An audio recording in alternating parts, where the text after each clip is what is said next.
Je m'appelle Alice et j'ai 26 ans. Et laissez-moi vous dire quelque chose. Au moment où la fiancée de mon frère m'a murmuré que je n'aurais pas dû venir à leur fête de fiançailles parce que les pauvres gâchaient les photos, elle n'avait aucune idée qu'elle venait d'insulter la propriétaire de l'entreprise même où elle et toute sa famille travaillaient. Elle ne savait pas non plus que son contrat serait résilié avant même que leur mariage n'ait lieu. Mais je vais un peu vite en besogne. D'où nous regardez-vous aujourd'hui ? Laissez votre ville dans les commentaires ci-dessous et cliquez sur « J'aime » et « S'abonner » si vous vous êtes déjà senti invisible au sein de votre propre famille.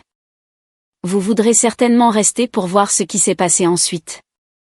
Laissez-moi vous ramener là où tout a commencé. Quand j'avais 16 ans, mon grand-père est décédé et m'a légué son petit appartement dans le centre-ville de Portland.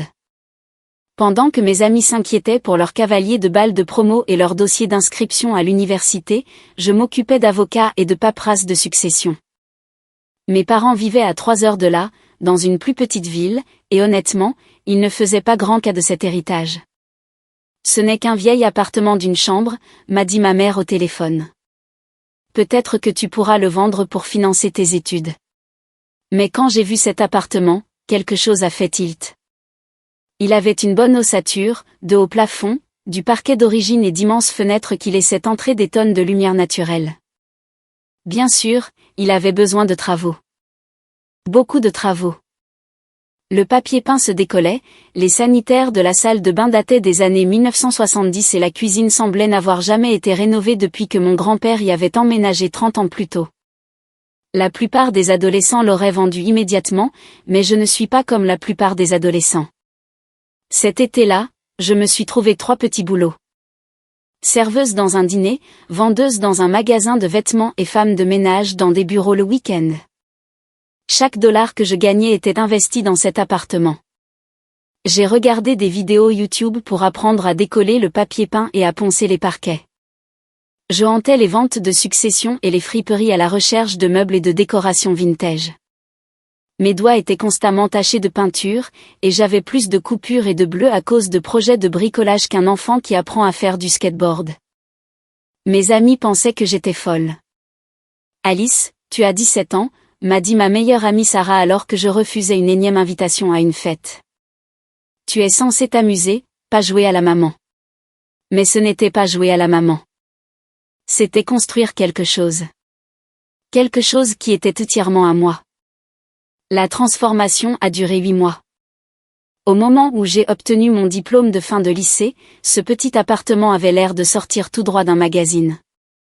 J'avais créé cette magnifique esthétique vintage. Des meubles du milieu du siècle, un éclairage chaleureux, des plantes partout et des œuvres d'artistes locaux. La salle de bain avait des carreaux de métro et une baignoire sur pied que j'avais trouvée dans une casse. La cuisine avait des étagères ouvertes et des appareils électroménagers vintage qui fonctionnaient réellement. Et puis est venue la décision qui allait tout changer. Je prévoyais de vivre dans les résidences universitaires pendant mes études, ce qui signifiait que l'appartement resterait vide. C'est à ce moment-là que j'ai découvert Airbnb. Tu veux louer l'appartement de grand-père, m'a demandé ma mère, d'un ton sceptique.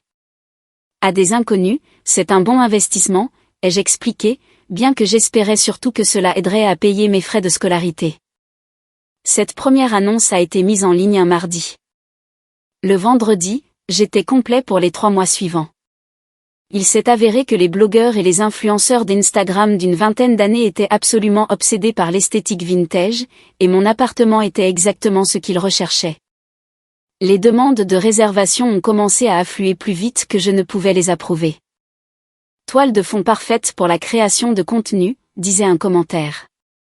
Chaque recoin est incroyablement photogénique, disait un autre. J'ai engagé Madame Henderson du bout du couloir pour s'occuper des arrivées et du nettoyage de base entre les invités. C'était une enseignante à la retraite qui aimait avoir quelque chose à faire, et elle mettait un point d'honneur à ce que chaque invité se sente le bienvenu.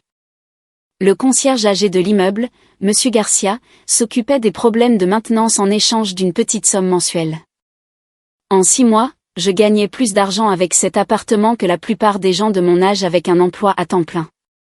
Mais plus important encore, j'apprenais les affaires, le service client, le marketing et l'hôtellerie.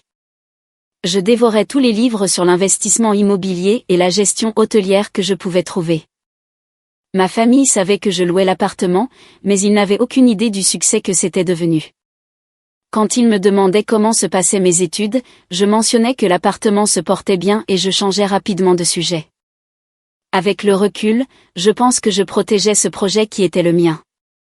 Ils avaient déjà clairement fait savoir qu'ils pensaient que je perdais mon temps avec ce vieil appartement au lieu de me concentrer sur mes études. L'université était géniale, ne vous méprenez pas. J'ai étudié l'administration des affaires avec une spécialisation en gestion hôtelière. Mais la véritable éducation se déroulait chaque week-end lorsque je retournais à Portland pour vérifier l'appartement, lire les commentaires des invités et apporter des améliorations. En 3e année, j'avais économisé assez d'argent pour commencer à voir plus grand. L'appartement était constamment réservé, obtenait des critiques 5 étoiles et générait un revenu stable.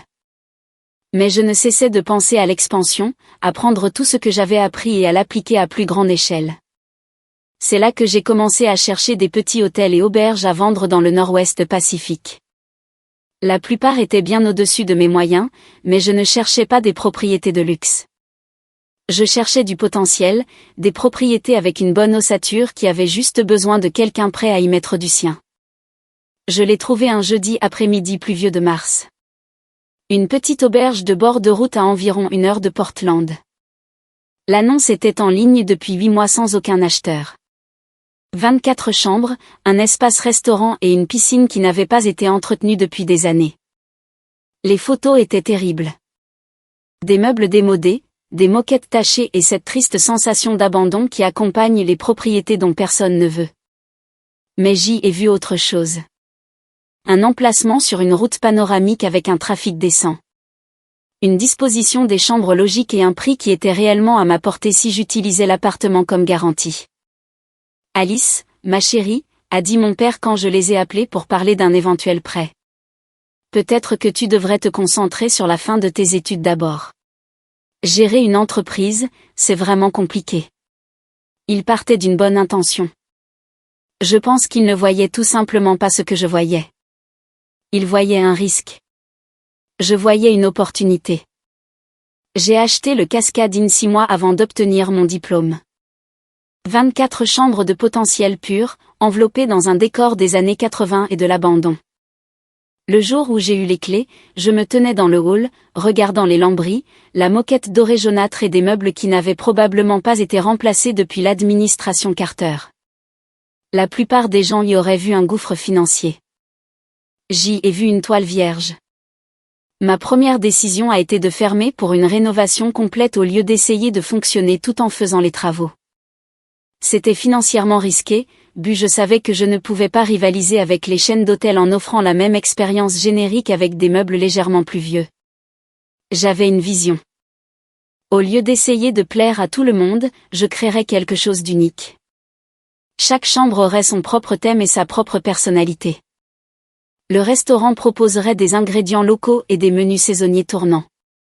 La piscine deviendrait un espace événementiel extérieur pour de petits mariages et des séminaires d'entreprise. Je me suis installée dans l'appartement du gérant sur place et j'ai passé chaque jour, du lever au coucher du soleil, à travailler aux côtés d'entrepreneurs, de peintres et d'artisans. J'ai appris à carreler des salles de bain, à rénover des parquets et à négocier avec les fournisseurs.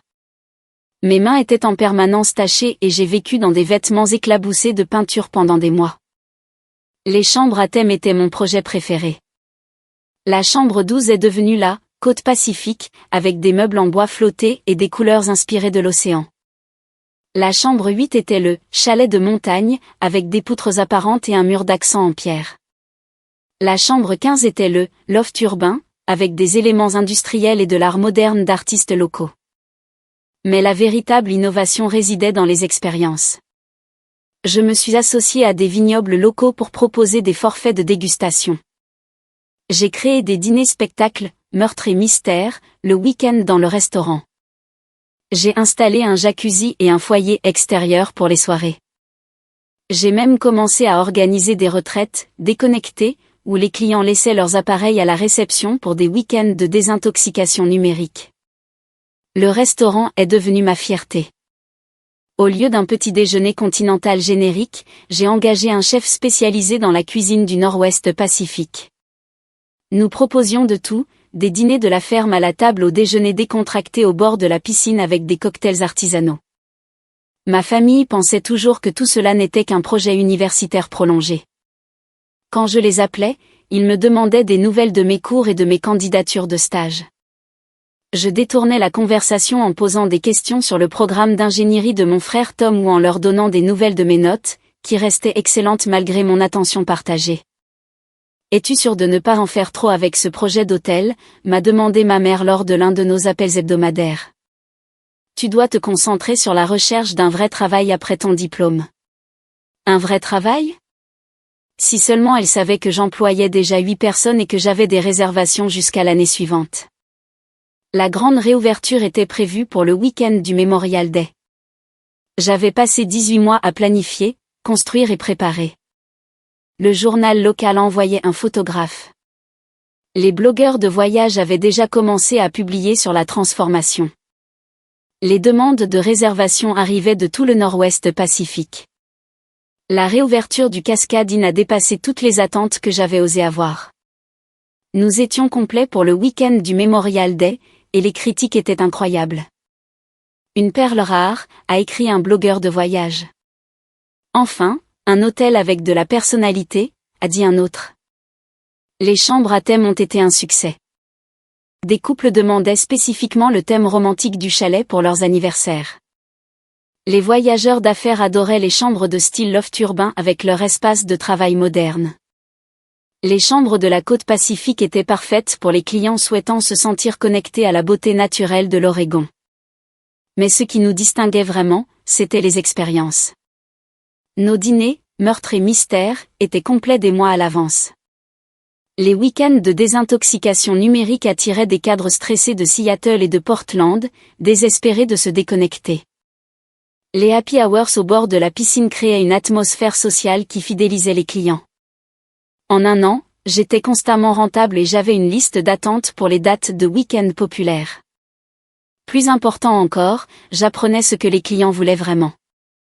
Pas seulement un endroit pour dormir, mais une expérience qu'ils ne pouvaient pas obtenir dans une chaîne d'hôtels. C'est à ce moment-là que j'ai commencé à chercher la propriété numéro 2. J'ai trouvé un petit hôtel de charme dans la région viticole qui appartenait à la même famille depuis 30 ans. Les propriétaires âgés étaient prêts à prendre leur retraite, et leurs enfants n'avaient aucun intérêt pour l'hôtellerie. Il y avait 12 chambres, une salle de dégustation et de magnifiques vues sur les vignobles, mais il était coincé dans le passé. Le processus d'achat a été plus complexe cette fois-ci, impliquant des investisseurs et des prêts bancaires. Mais le succès du Cascade Inn a tout facilité. Les chiffres ne mentent pas, et mes chiffres étaient impressionnants. J'ai passé les 2 années suivantes à développer ce qui allait devenir mon approche signature. Trouver des propriétés de caractère dans des endroits superbes, réimaginer complètement l'expérience client et créer quelque chose d'assez unique pour que les gens nous choisissent plutôt que les options plus sur des chaînes. La propriété de la région viticole est devenue le Vista Vineyard Inn, spécialisé dans les escapades romantiques et les petits mariages de destination. J'ai ajouté une salle de soins spa, amélioré la salle de dégustation pour inclure des petites assiettes à base d'ingrédients locaux et créer des forfaits de visite de vignobles avec les domaines voisins. Au moment de mes 25 ans, je possédais 3 propriétés et j'étais à la recherche d'une 4e. Chaque hôtel avait sa propre personnalité et son marché cible, mais ils partageaient tous la même philosophie, un service exceptionnel, des expériences uniques et une attention aux détails qui faisaient que les clients se sentaient spéciaux. Mon appartement à Portland générait toujours des revenus, désormais gérés par une société de gestion immobilière pour que je puisse me concentrer sur l'expansion de l'entreprise hôtelière. Tout ce que je touchais semblait se transformer en or. Mais je travaillais 16 heures par jour et j'avais à peine le temps pour une vie personnelle. Ma famille savait que je réussissais bien avec les hôtels, mais je n'avais jamais pleinement expliqué l'ampleur de ma réussite. Ils vivaient à 3 heures de là et étaient occupés par leur propre vie. Mes parents travaillaient tous les 2 à temps plein, et Tom terminait son diplôme d'ingénieur et sa relation avec sa petite amie devenait sérieuse. En parlant de la petite amie de Tom, j'avais entendu son nom mentionné dans les appels familiaux, mais je ne l'avais jamais rencontrée. Une certaine Émilie.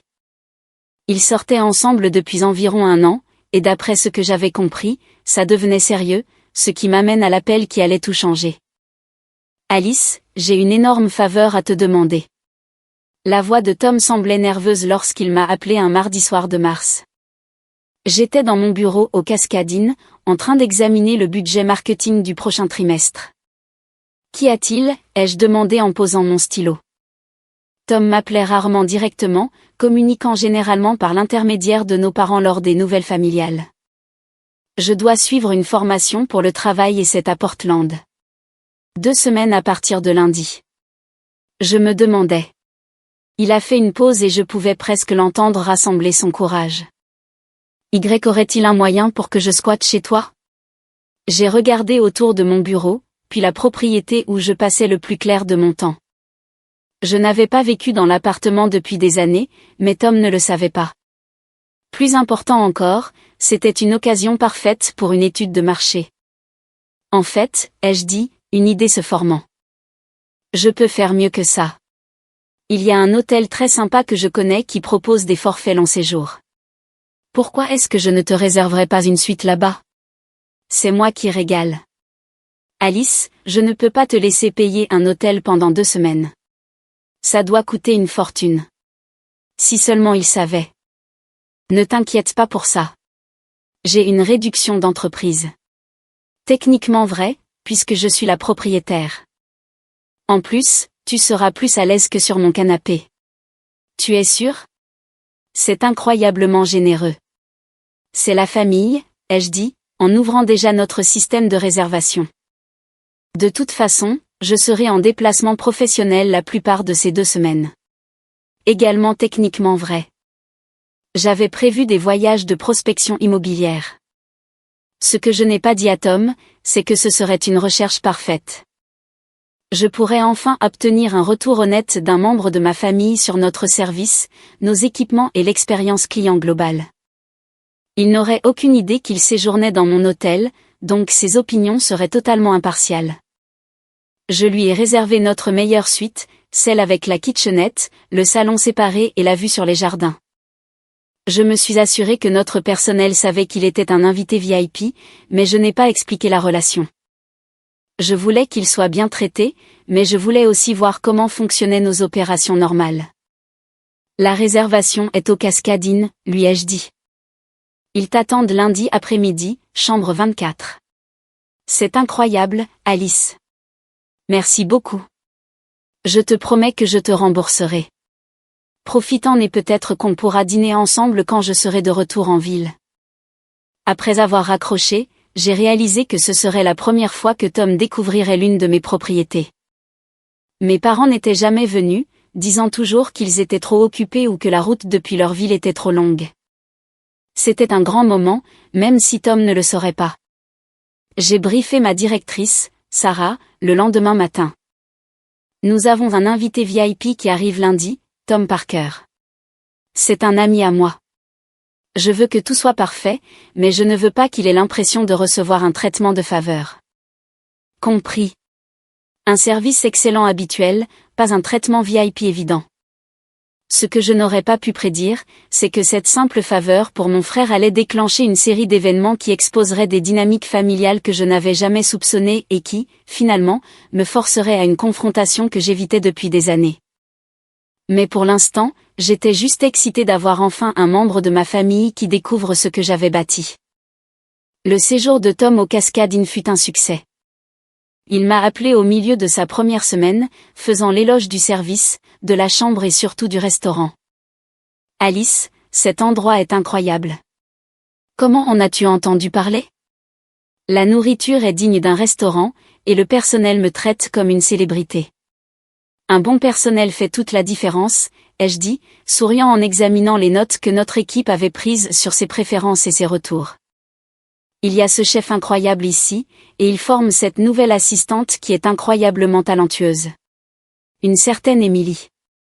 Elle est originaire de notre ville natale, en fait. J'ai dressé l'oreille.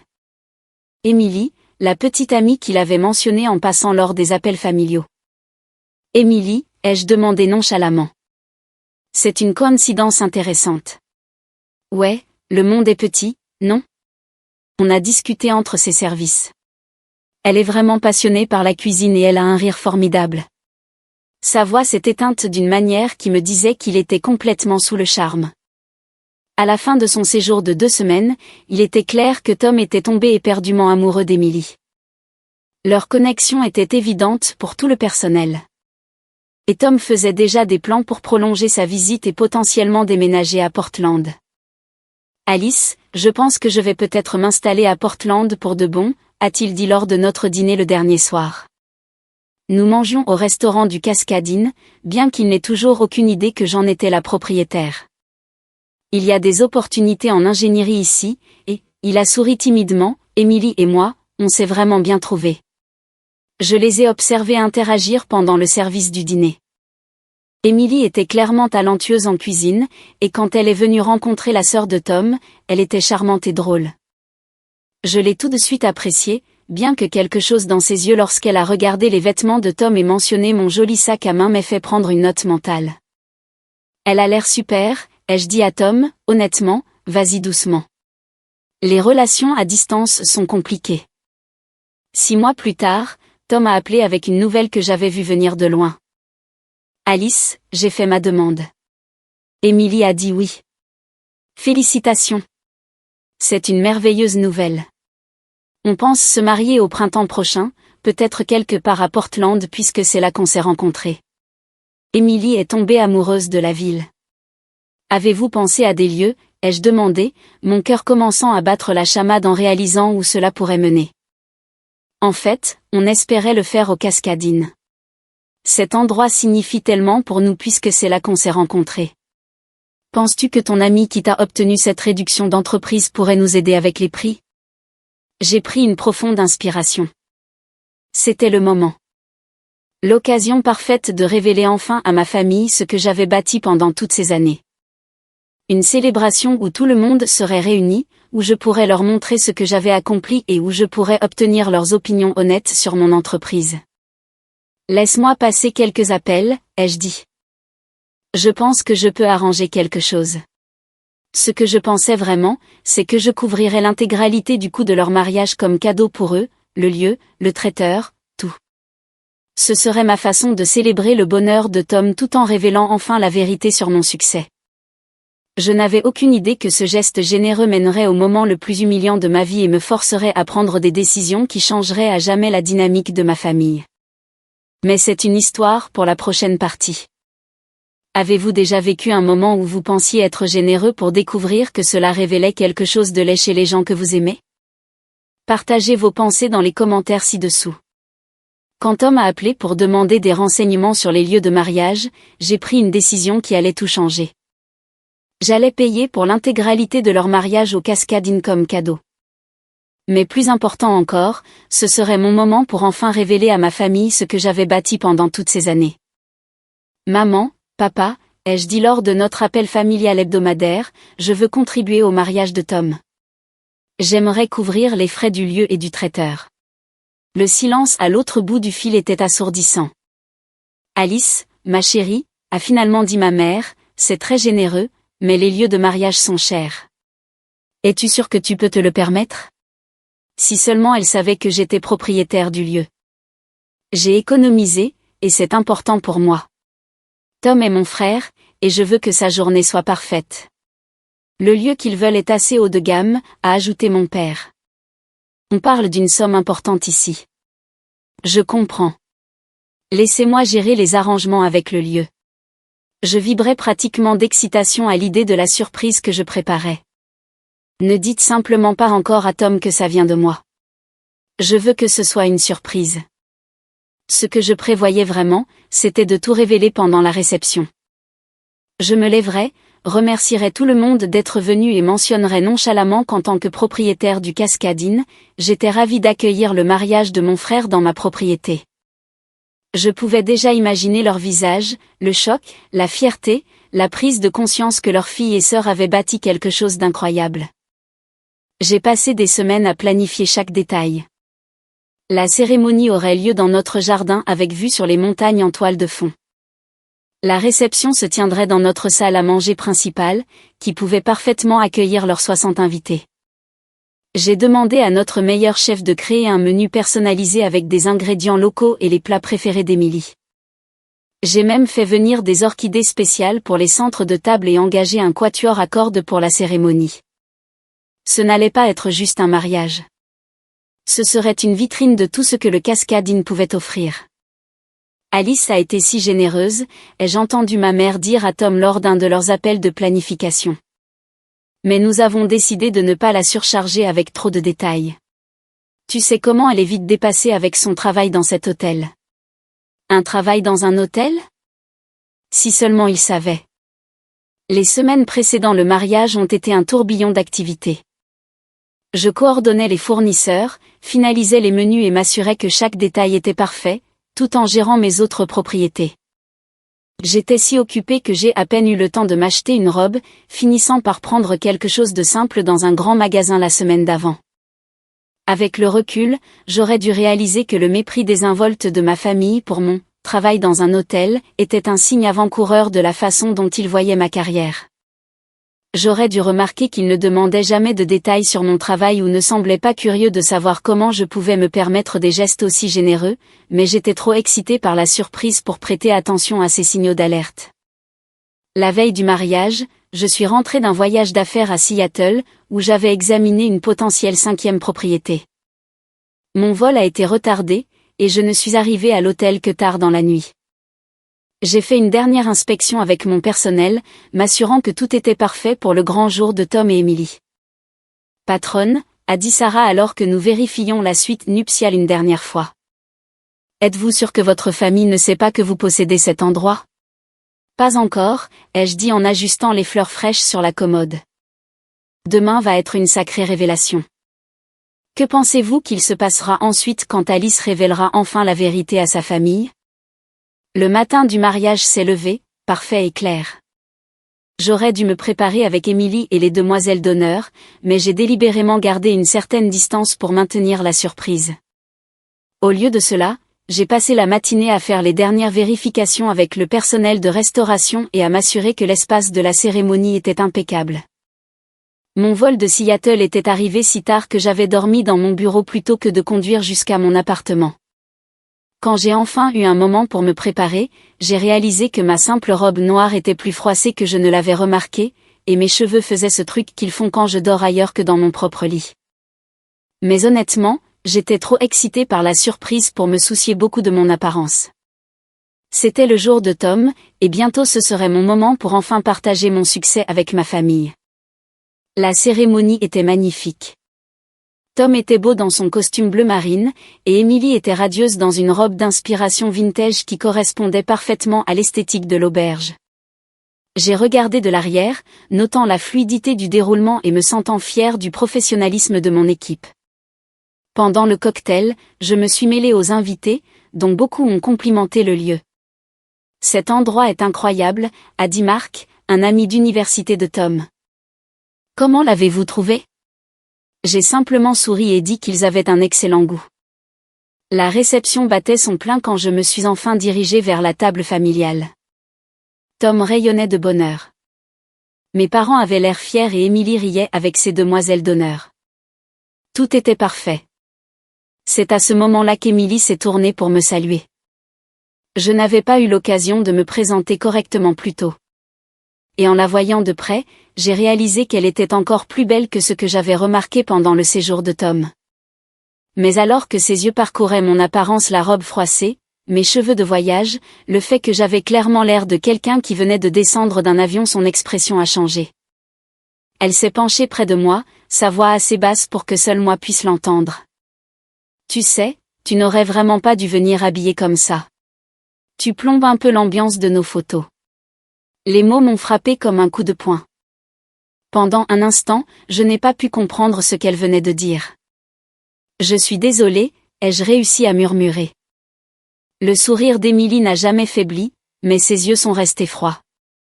Je veux dire, c'est le jour de notre mariage.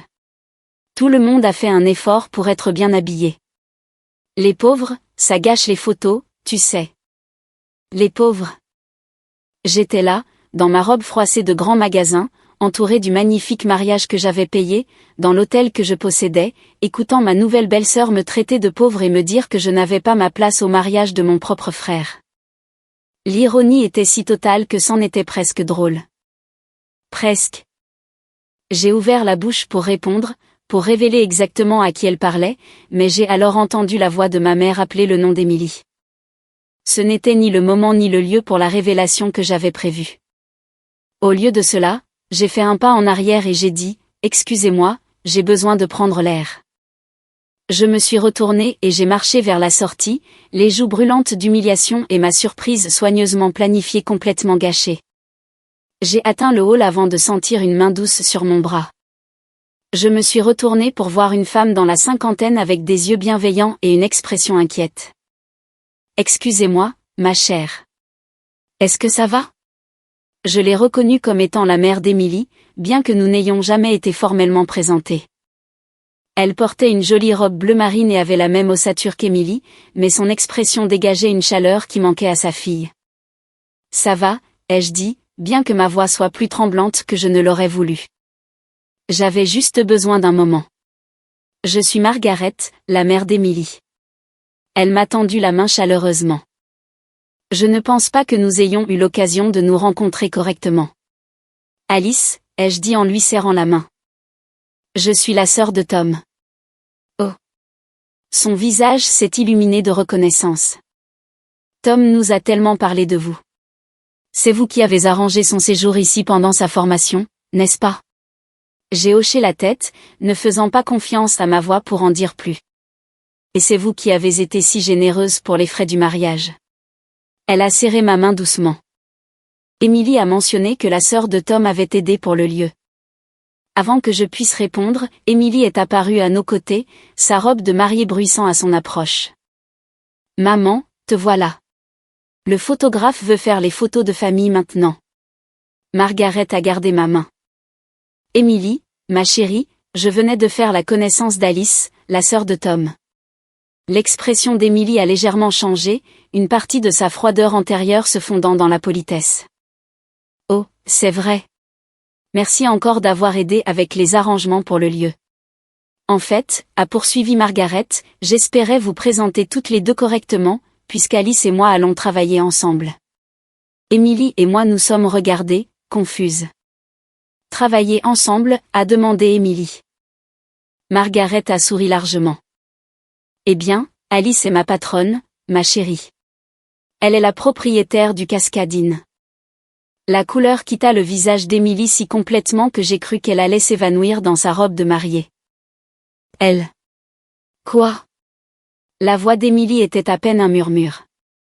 Alice est la propriétaire de ce magnifique hôtel, a répété Margaret, ne comprenant manifestement pas la tension qui venait de s'installer. Je suis la directrice des opérations ici depuis 2 ans. C'est une patronne merveilleuse. Les yeux d'Émilie allaient de sa mère à moi, et je pouvais pratiquement la voir rejouer notre conversation d'il y a 20 minutes. Le commentaire sur les pauvres qui gâchent les photos, le mépris de mon apparence, la supposition que je n'avais pas ma place à ce mariage, tout cela adressé à la femme qui possédait le lieu, qui avait payé pour leur mariage, et qui employait maintenant sa mère. « Alice » a dit Émilie, sa voix remplie d'un mélange de panique et d'excuses. « Je ne savais pas. Je veux dire, Tom n'a jamais mentionné. » « Ce n'est pas grave, ai-je dit doucement, bien que ce ne soit absolument pas le cas. Je devrais vous laisser retourner à vos photos. » Je me suis retournée pour partir, mais Margaret m'a appelée. « Alice, attendez. Restez-vous pour la réception? J'aimerais beaucoup que vous rencontriez mon mari. » Et Émilie est si excitée à l'idée de travailler dans la cuisine du restaurant. Émilie travaillait dans notre cuisine. Bien sûr. La talentueuse assistante chef que Tom avait mentionnée. La femme dont mon frère était tombé amoureux était mon employée. Je pense que je dois partir plus tôt, ai-je dit, sans regarder Émilie. Veuillez transmettre mes félicitations à Tom. Alors que je me dirigeais vers la sortie, j'ai entendu Margaret dire à Émilie, « Ma chérie, qu'est-ce qui ne va pas? On dirait que tu as vu un fantôme. » Je n'ai pas entendu la réponse d'Émilie. J'étais déjà en train de planifier mon prochain coup. J'ai conduit jusqu'à mon appartement à Portland pour la première fois depuis des mois, ayant besoin d'espace pour réfléchir et planifier mes prochaines étapes. L'endroit était exactement comme je l'avais laissé. Toujours magnifique, générant toujours des revenus grâce à ma société de gestion immobilière, toujours le fondement de tout ce que j'avais construit. Mais en ce moment, c'était comme un refuge. Je me suis versé un verre de vin et me suis assise sur le canapé qui avait initié tout ce voyage, regardant les lumières de la ville et essayant de digérer ce qui venait de se passer. Émilie m'avait traité de pauvre, m'avait dit que je n'avais pas ma place au mariage, avait suggéré que je gâchais les photos simplement en existant dans le même espace, tout en travaillant pour mon entreprise, en vivant dans ma ville, et en épousant mon frère avec l'argent que j'avais fourni. L'humiliation brûlait, mais en dessous se trouvait quelque chose de plus froid et de plus calculateur. J'avais bâti cette entreprise en prenant des décisions intelligentes et en protégeant mes investissements. Émilie venait de se révéler être le genre de personne qui traite mal les gens en se basant sur des suppositions sur leur statut économique. Ce n'était pas le genre d'employé que je voulais pour représenter ma marque. J'ai ouvert mon ordinateur portable et me suis connecté à notre système de planification du personnel. Émilie était listée comme assistante chef, embauchée il y a 8 mois, actuellement programmée pour des quarts du mardi au samedi. J'ai pris mon téléphone et j'ai appelé Sarah, ma directrice des opérations. Alice, comment se passe le mariage? Compliqué, ai-je dit. J'ai besoin que tu t'occupes de quelque chose dès lundi matin. Émilie Rodriguez doit être licenciée. La nouvelle assistante de cuisine, il s'est passé quelque chose? Elle ne correspond pas à la culture de notre entreprise. Demande à James de préparer son dernier chèque de paie et ses papiers de licenciement. Je t'enverrai les détails par email. Sarah a fait une pause. Est-ce lié au fait qu'elle était au mariage de ton frère? C'est lié au fait qu'elle est le genre de personne qui traite mal les autres en se basant sur des suppositions. Ce n'est pas ce que nous sommes en tant qu'entreprise. Après avoir raccroché, je suis restée assise un long moment à réfléchir à la dynamique de ma famille. Tom n'avait aucune idée que je possédais le Cascade Inn. Mes parents n'avaient aucune idée de l'ampleur de mon succès commercial. Ils avaient tous supposé que j'obtenais juste une sorte de réduction d'employés pour le mariage. Leur mépris désinvolte de mes capacités me piquait presque autant que la cruauté d'Émilie. Je pourrais tout révéler demain. Je pourrais appeler Tom et expliquer que sa nouvelle femme venait d'humilier la sœur qui avait payé leur mariage. Je pourrais dire à mes parents exactement à quel point leur fille avait réussi. Mais quelque chose me retenait. Peut-être que c'était de la fierté. Peut-être de la curiosité de voir comment tout cela se déroulerait naturellement. Ou peut-être que je voulais juste voir quel genre de personne ma famille était vraiment quand ils pensaient que je ne pouvais rien faire contre le comportement d'Émilie. J'ai passé le reste du week-end à l'appartement à rattraper mes emails professionnels et à laisser ma famille croire que j'avais simplement quitté le mariage plus tôt. Personne n'a appelé pour prendre de mes nouvelles ou demander pourquoi j'avais disparu. Lundi matin, j'étais dans mon bureau au Vista Vineyard Inn quand Sarah a appelé. C'est fait, a-t-elle dit. Émilie Rodriguez a été licenciée à 9 heures. Elle avait l'air choquée, n'arrêtait pas de demander si c'était à cause du mariage. Qu'est-ce que James lui a dit? Que ses performances n'avaient pas atteint nos standards et que le poste était supprimé. Procédure de licenciement standard. Bien. D'autres problèmes que je devrais connaître? Eh bien, elle a demandé si elle pouvait parler au propriétaire pour faire appel de la décision. J'ai failli rire. Je suis sûre qu'elle l'a fait. Mardi après-midi, mon téléphone n'arrêtait pas de sonner. Le premier appel venait de Tom et sa voix était confuse plutôt que fâchée. Alice, je ne comprends pas ce qui s'est passé.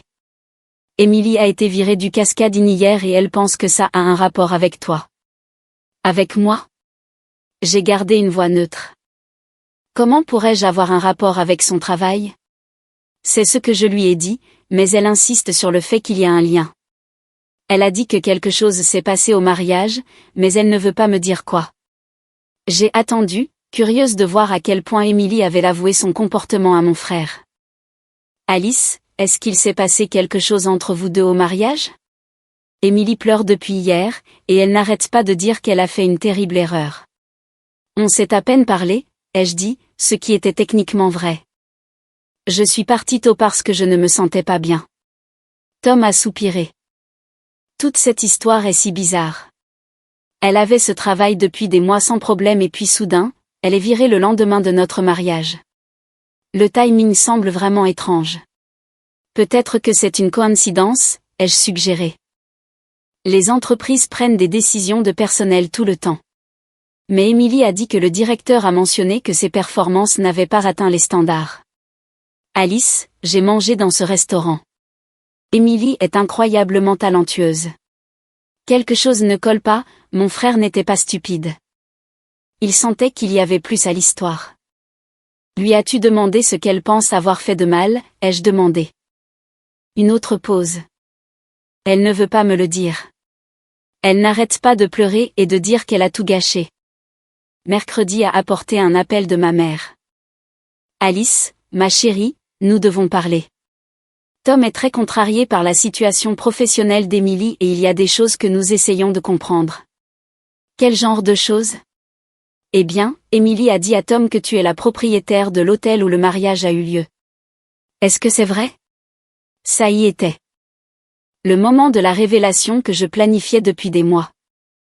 Sauf que cela se produisait parce que ma nouvelle belle-sœur avait été forcée d'avouer plutôt que parce que j'avais choisi de partager mon succès. Oui, ai-je dit simplement. Tu possèdes le Cascade Inn? En fait, je possède plusieurs hôtels. Le silence a duré si longtemps que j'ai cru que l'appel avait été coupé. Maman? Alice, pourquoi ne nous as-tu rien dit? Depuis combien de temps possèdes-tu des hôtels? Environ 5 ans.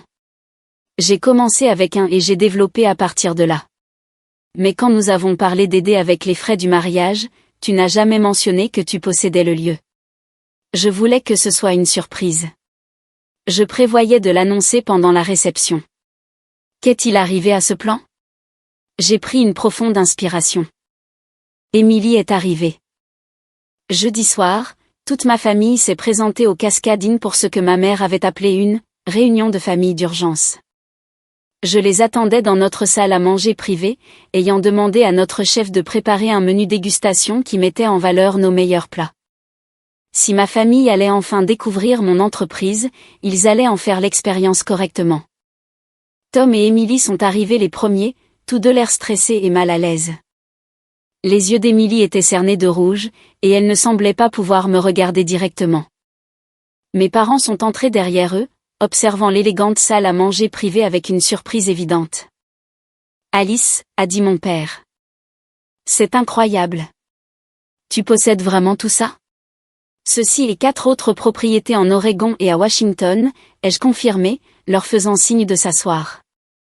5 hôtels? La voix de ma mère était faible. Comment avons-nous pu ne pas le savoir? Parce que vous n'avez jamais demandé, ai-je dit simplement. Vous saviez que je travaillais dans l'hôtellerie, mais vous avez supposé que ce n'était qu'un travail. Tom se pencha en avant, les mains jointes fermement sur la table. Alice, Emily pense que tu l'as fait virer à cause de quelque chose qui s'est passé au mariage. Est-ce que c'est vrai? J'ai regardé Emily, qui fixait ses mains. Pourquoi ne leur dis-tu pas ce qui s'est passé, Emily? Elle a levé les yeux vers les miens, et j'y ai vu un mélange de honte et de peur. J'ai fait un commentaire, a-t-elle dit doucement. Je ne savais pas qui était Alice et j'ai dit quelque chose d'inapproprié. Quel genre de commentaire, a demandé mon père. La voix d'Emily est tombée à presque un murmure. Je lui ai dit qu'elle n'aurait pas dû venir au mariage parce que les pauvres gâchent les photos. Le silence qui a suivi était assourdissant. Tu as dit. Quoi? La voix de Tom était pleine d'incrédulité. Je ne savais pas que c'était ta sœur, a dit Emily, les larmes commençant à couler. Je pensais que c'était juste une invitée au hasard qui ne s'était pas habillée de manière appropriée. Même si ce n'était pas ma sœur, a dit Tom, sa voix s'élevant. Qu'est-ce qui te donnait le droit de dire une chose pareille à qui que ce soit? Avant qu'Emily ne puisse répondre, on a frappé doucement à la porte. James, notre chef cuisinier, est entré portant un plat d'entrée magnifiquement dressé. Excusez-moi, a-t-il dit en posant les assiettes. Je voulais présenter personnellement le premier plat et souhaiter la bienvenue à votre famille dans notre restaurant. James, ai-je dit. Voici mes parents, mon frère Tom, et sa femme Emily. Emily travaillait dans notre cuisine. James a hoché la tête poliment à ma famille, puis s'est tourné vers Emily avec une courtoisie professionnelle. Ah, oui, Emily. J'espère que vous trouvez le succès dans votre nouveau poste. Tom avait l'air confus. Nouveau poste? James m'a jeté un coup d'œil, puis est revenu à Emily. Eh bien, nous avons dû faire quelques ajustements de personnel basés sur les évaluations de performance. Les compétences d'Emily étaient, disons, plus adaptées à un environnement différent. Ma mère a froncé les sourcils. Évaluation de performance? Emily est une personne charmante, a poursuivi James diplomatiquement. Mais ses compétences techniques et son attitude envers le travail d'équipe n'étaient pas tout à fait adaptées à nos standards ici. J'ai regardé le visage d'Emily s'effondrer alors qu'elle réalisait que même sans connaître notre rencontre le jour du mariage, James aurait eu des préoccupations légitimes concernant ses performances professionnelles. Merci, James, ai-je dit. Veuillez transmettre nos compliments à la cuisine. Après son départ, Tom s'est tourné vers Emily avec un regard que je ne lui avais jamais vu. Donc, ce n'était pas seulement à propos de ce que tu as dit à Alice. Il y avait de vrais problèmes de performance. Emily a hoché la tête misérablement. J'ai eu du mal avec les techniques avancées et j'ai peut-être été difficile à vivre quand j'étais frustrée. Mon père s'est éclairci la gorge. Alice, ta mère et moi te devons des excuses. Nous n'avions aucune idée de ce que tu avais accompli et nous avons clairement sous-estimé tes capacités. Ce que je ne comprends pas, a ajouté ma mère, c'est pourquoi tu ne nous as jamais rien dit. Nous sommes ta famille. J'ai posé ma fourchette et j'ai regardé autour de la table ces personnes que j'aimais et qui avaient réussi à en savoir si peu sur ma vie. La voix de Tom était calme quand il a parlé. Alice, je suis désolée pour le comportement d'Emily, pour le fait que nous n'ayons pas prêté attention à ton succès, pour tout ça. Emily a finalement levé les yeux de ses mains. Alice, je suis tellement désolée.